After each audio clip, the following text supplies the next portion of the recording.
natambusaki bomoi na nga na banzela ya pamba na maso nasalaka namimonaka ngai nzambe ndako ninyo ngai nakotaki te mombongo ninyo ngai nasalaki te basimetere ninyo ngai nakotaki te anga mokili oyo makambo ebele anga mokili oyo makambo ebele kasi tango ngala nzambe beti kati nanga kiji namoni masali na nzambe babimeli ngai mpwasa.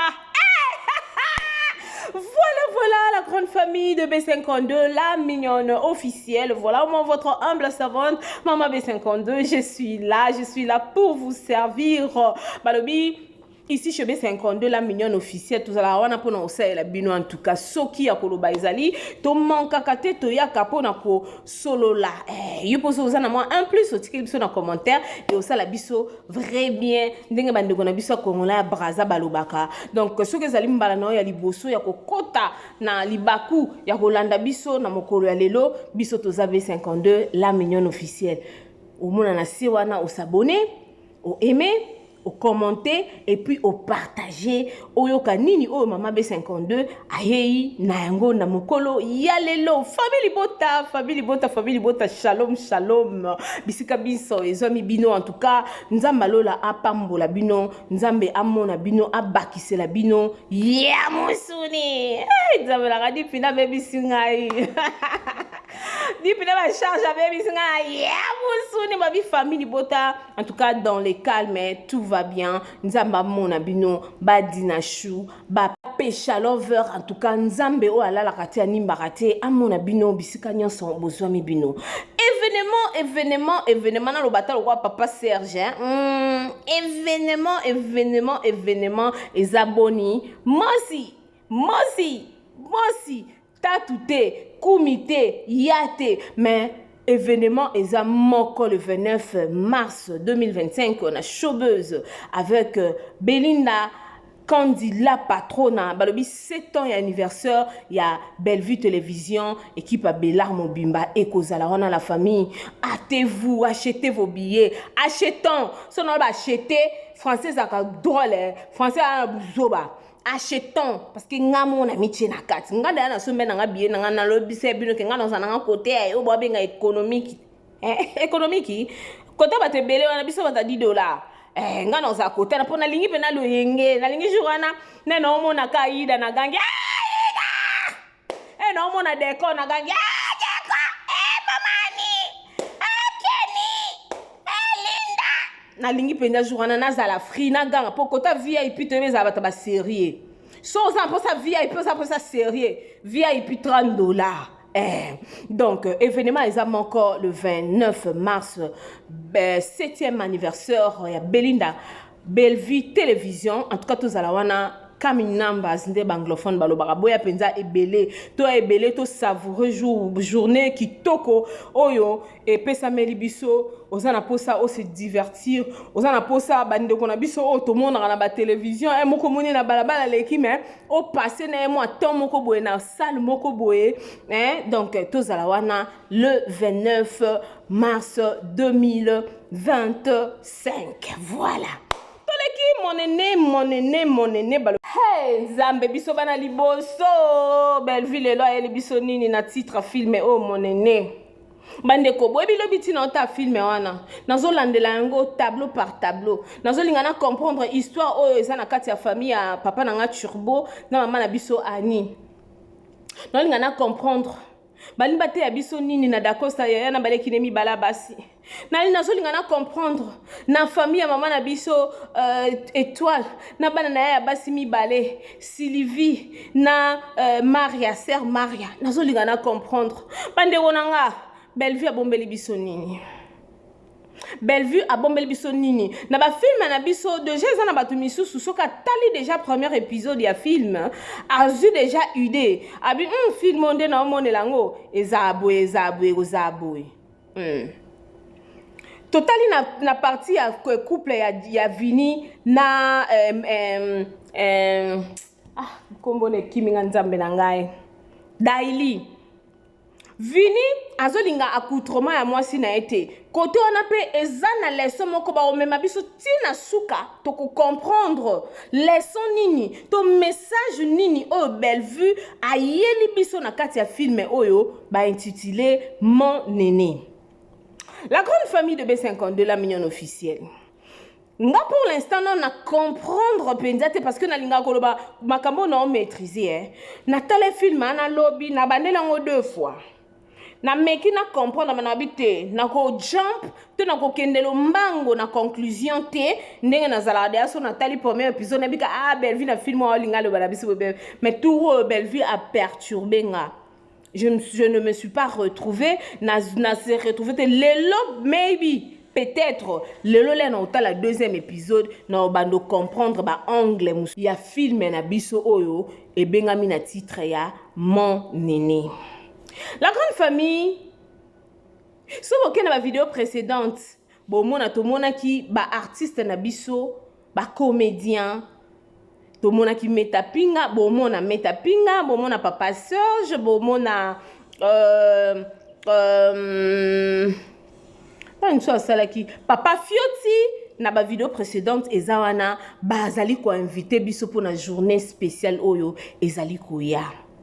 Lelo na elibino ba artiste mususu pe bandeko misusu oyo balobaka pona musala kitoko oyo mama na biso Bellevue asalaka balobi so muto oselo kwa malamu na vie kozela te ke muto ana kufa po oyo témoigner bolamu mutu faut ko témoigner bolamu mutu tant que la personne est en vie, tant que la personne est vivant. Pourquoi pona ko pesa e makasi? Est-ce que vous savez pourquoi na l'église batele maka oh to comme na moment un témoignage mutaleki oh alléluia amen bandeko nganza saleli nga grâce nazalaki na balaki ça fait 10 ans yango na bandaki obota te mais lelo on nzamba salinga grâce na boti bobi pourquoi batel maba pesa ba témoignage ba lolenge na lolenge eza pour que ba fortifier ndeko moko avant na kiti o aza ko se retrouver na même problème pour ndeko ana sala nina ba avec Dieu faut na zaka na assurance endurance avec Dieu il faut na kangama na nzambo nzambo asaleli mama na nga kingandi akosalela ngai pe eza lolenge moko ba film na biso autant to otala luko comprendre Bellevue a te film Mon Néné. Pourquoi Mon Néné? Message nini o eza caché na kati ya film oyo nini o balingi na ba artiste nyonso tu ndenge basangani wana nga na benga ba nyonso ba collaborateur na ba collaboratrice. Message nini o ba yeli peuple to ba yeli population pona ko luka ko éduquer parce que ba film na biso na Bellevue ezalaka toujours ba film moko éducatif ba film oyo ezalaka pona ko éduquer masse pona ko éduquer nation mutu mususu mwana mususu akokozala a rater éducation na ndako. Mettons à tel film à Bellevue azaki kulu na fusuka film ana yo sake na kulu na me batal atali so kulu na bi nzambe do eloko nga na osala mususu ngape na yo suka boete tika na changer. Il y a des gens qui vont changer à travers ma film et autres talaka. Et ça n'a leçon moko yamakasi. Alors la grande famille, moi je veux nous demander une chose, de beaucoup prier pour cette dame. Toyebi lo romanko ke nzambe alola. Tant appelle ça vision, appelle ça provision. Donc nzambe ataka ta Bellevue, ba inspiration o ezake ezoko sunga à ce que batu ba évoluer malamu batu ba yeba ndenge nini ya kotambusa bomo na bango batu ba yeba ndenge kotambusa ba couple na bango ba compagnie na bango ba famille na bango tout et tout. Donc je vais nous demander de prier pour cette dame. Priez pour elle. Ndenge batu basalaka lo sambo pona na Naomi na Bible nzambe na comme pasteur. Belinda Kandi, la patronne. Nous devons vraiment beaucoup prier pour elle, demander à Dieu à ce que Nzambe wana pesa vie moulai, Nzambe wana abakisele intelligence, pardon, pe sagesse, le lenge apesa ki na Salomon. Et loko moko ye pe asenga biso yango wana. Donc soko linga ka Bellevue.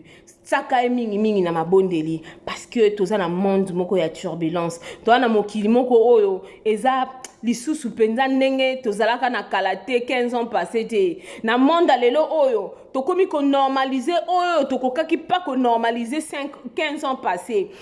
tokomi komona yaba mabe o to bande ko banga ko sala lelo tokomo mona ngo komi normal. Donc nous devons beaucoup prier soko lingaka ba artiste noka oyo lingaka ata so linga belle vue olinga belle vue ou bien lingaka papa na biso décor ou bien linga papa na biso Serge ou bien linga ndeko na biso Gesho ou bien Pierrot ou bien maman Annie ou bien maman Milo ou bien maman Top ou bien maman Étoile ou bien Daily ou bien Davina ou bien donc artiste au kayo linga tango zo sambela tika bango na mabondeli échanger elote écouter elote na prière no bika nzambe batela ba artiste na biso pesa bango boanya parce que le loto mona musalango et que ne pena net na mo ko bebe et que pena mo ko beba mais nzambe a osunga bango. Nzambe penza aosunga. Donc c'était là moi votre humble servante Maman B52 dans le baki to ya to meka ko partager ka mukie sur sujet oyo to banda ki filme na biso déjà lobi yona nu o tali filme te kende na lombango kozala na retard te po oyo koma na décalage ya elenga filme. Premier épisode de Kota qui déjà lobby et ça on a na Belle Vie télévision lelo 16h lelo tout ça vendredi 16h30 heure de Kinshasa to reçoit deuxième épisode na biso pour na ko sepela ka ndenge maman a sepelisa biso. En tout cas je vous aime beaucoup ceux qui na betisi mutu moko libaku ndeko moko libaku bolimbisanga na kando na bino na linga bino mingi tozala wana po na bino bandeko oyo bolinga biso bo s'abonner bo partager ba lien bo commenter et que ça la biso plaisir ya makasi. Rendez-vous à ne pas manquer na beti c'était Nazobeta c'était rendez-vous à ne pas manquer le 29 mars 2025 na Showbuzz 7e anniversaire ya Belle Vie télévision qui pa Bellard et Kozalawana. En tout cas il y aura aussi des surprises. Parce que na lundi vidéo ya papa na biso fio talobi peut-être yé pas kozalawana pour ya ko sepela elongo et kozala esengo ming. Il y a des gens oh peut-être bon mon na affiche awate mais ba kozala. Parce que il y a des invités surprises. Donc surprise quand on est que surprise à Belle Vue et ça sera toujours agréable. Et ça sera agréable été. Comment définir Belle Vie Candy comme étant un son moko agréable. Pourquoi définition musique Belle Vie asa son moko agréable na litoi. Donc tant aux mona da babilo comme makambo Belle Vue au mona déjà que non awawa il y a quelque chose de bon. Ok, merci beaucoup nalinga bino mingi. En tout cas nzamba lola apambola bino nazotie la biso tolanda ba sports ya bandeko na biso oyo bakozala na biso le 29 ba misusu pe ba invité tozanga te tozale belé s'il vous plaît. Nzela mosusu te tokolanda pobelese nzela na yo Nanyala kisanga nzela ya solo bobele yo. Hey! La vie, la vérité, le chemin, mon sous-souté. Yes, osaka nzela moko o biso tolandaka. Alors, tokutani nambalasima, ce qui est soazongité. Moi, votre humble servante, Maman B52, je vous aime de tout cœur. Que mon Dieu vous bénisse. On se retrouve à la prochaine avec une nouvelle émission, ce qui est sous Christ azongité. Bisous.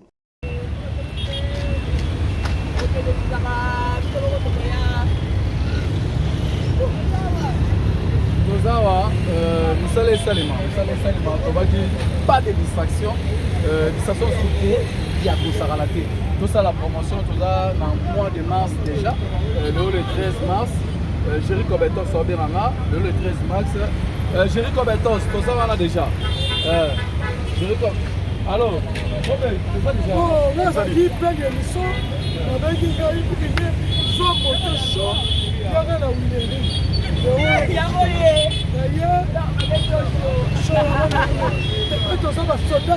Ça va combien?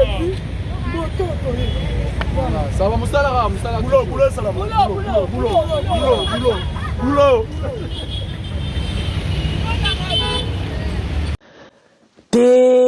Ya kolobeze belé. Non. Date oyo il faut qu'on le 29 mars. Na Showbuzz. Mais non, tu peux pas me faire ça. Oui, Natim Seko na bizwa kaka mbongo wana. Oyo sala likambo na yebisa ki wana ko sala ngo soute. Somaka batike. Oui, bokena bana, bokende, puis voilà, torokuta na kakuna. Le 29 mars, na showbuzz avec Bella Production. Oui. Oh, ba artiste, nyo so ba rozala, ba gesho, ba nani. Oh, ya. Ye moko belle vie quand dia rozala. Non, ba maman Marie-Hélène. Non, ba rozale belle, ba onyo soyo, ye maman ani biasi. Je te dis, Kenny Rosala. Oui, Aïda. Oh, Aïda Kozanga te talakaka. Non, naebi kolinga grâce luzolo makasi. Oui, a ozanga te ozala. Ah, Linda. Non, Linda Kozanga te. Yo no. Ah, ya émission bongo. Que ya oyaka pour la Linda. Ah, mais c'est bien, c'est une bonne chose. Donc, rendez-vous à Kamoko. Oui, Nation Solola. Le 29 mars, la showbuzz, la famille, ça va chauffer. N'hésitez pas. Si vous êtes amoureux du théâtre, vous aimez bien de la comédie, vous aimez bien rigoler un peu, moi, pourquoi? Moi, que c'est qu'en famille, venez en famille, venez avec les amis, ma camarade, ma copine, ma copain, venez, boya to seka nanu, to seka gogo, to seka en cascade, to seka sans trucage, et on a vraiment du vrai. Donc venez, Bella Production, abonnez-vous bien, ne manquez pas parce que ces jours-là, ça sera juste du waouh. Alors, tu écoutes le 29. Le 29 mars à partir yo ebikaka ba détail ya ngona ya na ke no beta moi tourna zo mpépé na uti église na lemi mais non zo mpépé à suivre le 29 hein. À suivre. Hey yeah! Depuis année bandi oningisi nzoto te tala occasion yango yo olata obima osepela na temple ya artiste ya grande renommée o yebana ezali showbiz yaka ko vivre pe ko fêter 7 ans ya Bellevue TV oyezali cadeau signé Bella Production andimi offrir bino spectacle riche en couleurs le 29 mars oyo avec ba one man show oyo ba komema bino na niveau bolingaka bon retrouver ambiance bon retrouver bonne humeur oyo nanu bozwa quitté depuis début année avec ba one man show lokola décor ilonga Gladys Aïda, Mama Kalunga, Mama Moseka, Marie-Jeanne Bololé, Gesho Engange, sans oublier Yemoko Bellevue Kandi, Akozalawana, Pona Kosepelisa bino. Yo muto tuninga droit d'entrée, et ezali na $10 ya pamba, $30 pona ba place VIP, gagner temps, yo muto lingo zo billet, benga na ba numéro oyo, okozala mobimba. Yo muto yebenanu, Carrefour pe temple ya bastar ya RDCT o ezali showbiz ezali na croisement ya ba avenue Colonel Munjiba na boulevard du 30 juin yaka awa o sepela o vivre ambiance oyo na notikali ko vivre te le 29 mars oyo na showbiz nga na zanga te keyo oui na évité vidéo oyo ernime ko koma e komela bino ezali mama Joséphine mama Zozo na yelibino solution oyo ezali solution ya ba problème na biso yango ezanini ba problème na biso yango eza ba problème ya santé eza ba maladie oyo eza kati na biso ma maladie telle que diabète tension AVC prostate ba hernie ba maladie wana nyonso tout oyo ezo déranger biso ba ménopause mutu pasi maladie nini épilepsie maladie nyonso tout oyo ezo déranger ndeko na yo oyo aza pembe na yo ezo déranger mwana na yo oyo ya cancer oyo ezo déranger biso solution yango yo na yeli yo solution ya ba produit na biso ya naturel ba produit oyo ezali ba complément alimentaire ba produit oyo ezali 100% naturel ba produit na biso ya Occident ndeko na nga na ili yo ba produit oyo eza juste biloko kolia oyo tozo ko compléter na nzoto na biso. Pourquoi? Parce que monde entier monde déjà eza pollué. Eza pollué à partir ya biloko oyo tozo lia. Biloko tozo lia yango ezo détruire ba santé na biso. Pourquoi? Parce que biloko tozolia bazo travailler ngo na ba produits chimiques. Biloko tozolia bazo tiango ba poison. Biloko tozolia bazo tiango même ba hormone. Yangwana compagnie ya aloe vera products. Bakanise li peuple na bango partout dans le monde entier, na plus de 160 pays. Balobi non, tikato kanisi la peuple na biso pona bien-être na bango et pona santé na bango ezala malamu. Yangwana ba produit na biso yango yo eza wana pona kosunga biso na ba santé. Atika na ebisa yo bien fait ya produit na biso aloe vera gel. Produit oyo okoko zanga yango na ndaku na yo te. Yo oza na problème ya insomnie. Olala kate produit oyo eza somnifère. Ezo pesa yo pongi. Yo oyo za na nzoto makasi te. Produit oyo eza tonique. Eza wana po pesa yo nzoto makasi. Yo oyo za na ba toxine na nzoto na yo. Produit oyo eza détoxifiant. Eza ko détoxifier nzoto na yo. Eza ko purifier makila na yo. Eza ko sukula ba veine na yo. Produit oyo, ils ont pas bien fait ébélé. Produit oyo ko soigner pour l'estomac. Produit oyo ko soigner pour la constipation. Produit oyo, ils ont produit moko, ils ont ko sunga système immunitaire na biso. Yangwana ndeko yo ko zanga ba produit oyo te pour la santé na yo. Santé ezana prité. Santé ezana prité. Yangwana somba produit oyo soki omilingaka pe olingi libota na yo, olingi mobali na yo, olingi bana na yo, te okoko sanga produit oyo te, yango na yo ko présenter yo produit ya aloe vera gel. Yango soko lingi kozwa yango lolenge nini? Contactez Maman Joséphine na plus 44 79 853 90 849. Na banyeli susu plus 44 79 853 90 849. Tika nzambe apambola yo kozanga produit oyo te aloe vera gel. Oh la mignonne, botika la bébé. Oh la kina sala mignonne bokoli yango 0 lobezala kina 10 52 yo bokoli yango na 1 yango zopesa posa kozongisanga bebe na mbuma basala ba chausse kaka mpona ba voiture te.